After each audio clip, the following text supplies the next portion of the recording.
ఎం Ramesh Babu CPI జిల్లా నాయకులు, నాతో పాటు సిపిఐ తాలూకా కార్యదర్శి ప్రతాప్ గారు, వలి గారు కూడా పాల్గొనడం జరిగింది.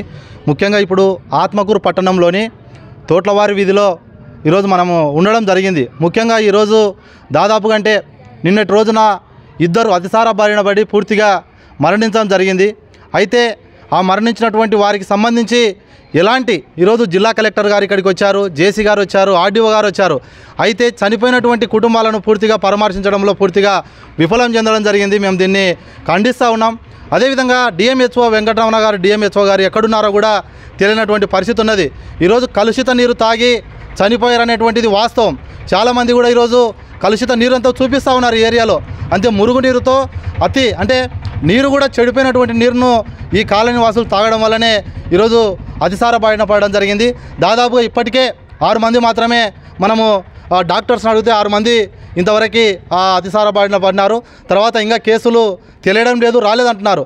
అయితే క్షుణ్ణంగా ఎవరైతే మున్సిపాలిటీలో పనిచేసేటువంటి ఏఈ గారు ఉన్నారో ఎక్కడ క్లోరినేషన్ చేశారు, క్లోరినేషన్ చేసినటువంటి తేదీ ట్యాంక్ పైన వేశారా లేదా అనేటువంటిది కలెక్టర్ గారు పరిశీలించాల్సినటువంటి అవసరం ఉంది.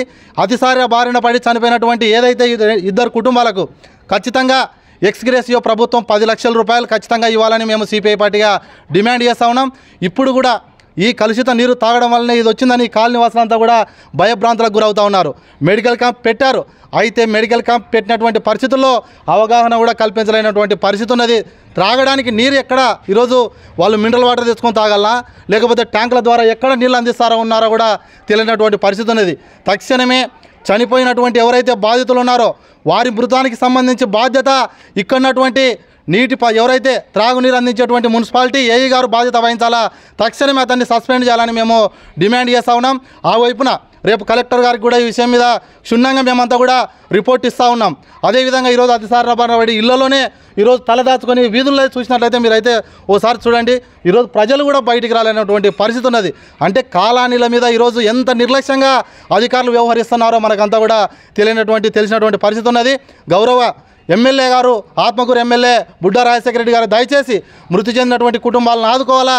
అతిసారాకు ఎవరైతే ఉన్నారో వారిని సస్పెండ్ చేయాలని కూడా మేము డిమాండ్ చేస్తూ ఉన్నాం. అదేవిధంగా సస్పెండ్ చేయకపోతే సిపిఐ ఆధ్వర్యంలో పెద్ద ఎత్తున ఆందోళన కార్యక్రమాలు నిర్వహిస్తామని కూడా ఈ సందర్భంగా తెలియజేస్తా ఉన్నాను. డిఎంహెచ్ఓ గారు దాదాపుగా అయితే ఈ జిల్లాలో పనిచేసిన వాళ్ళ నుంచి ఒక పక్క చాబోల్లో ఒక అతను చనిపోయాడు.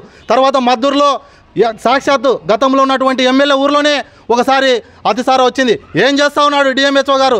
కనీసం పారిశుద్ధ్యం పైన కానీ లేకపోతే మెడికల్ క్యాంపులు ఏర్పాటు చేయడంలో కానీ డిఎంహెచ్ఓ గారు, అదేవిధంగా త్రాగునీటి అధికారులు పూర్తిగా విఫలం చెందారు. ఈరోజు సమ్మర్ వస్తూ ఉంది. సమ్మర్లో ఈరోజు పట్టణంలో ఇప్పుడే మా సిపిఐ వాళ్ళు చెప్తా ఉన్నారు, ఆత్మకూరు గౌడ్ సెంటర్లో ఒక పెద్ద ట్యాంక్ ఉంది. అది ఎప్పుడు క్లోరినేషన్ చేశారో ఎవరికి కూడా తెలియనటువంటి పరిస్థితి ఉందట. దానివల్ల ఎంత ప్రమాదం పొంచి ఉన్నదో ఈరోజు ప్రజలకందరికీ కూడా తెలిసినటువంటి విషయమే. కాబట్టి ఈ విషయం పైన మున్సిపాలిటీ కమిషనర్ గారు ప్రత్యేకంగా దృష్టి కేంద్రీకరించాలా. సంబంధిత ఎవరైతే బాధ్యులు ఉన్నారో వారిపైన చట్టపరమైనటువంటి చర్యలు తీసుకోవాలని కూడా నేను ఈ సందర్భంగా సిపిఐ పార్టీగా డిమాండ్ చేస్తూ ఉన్నాను.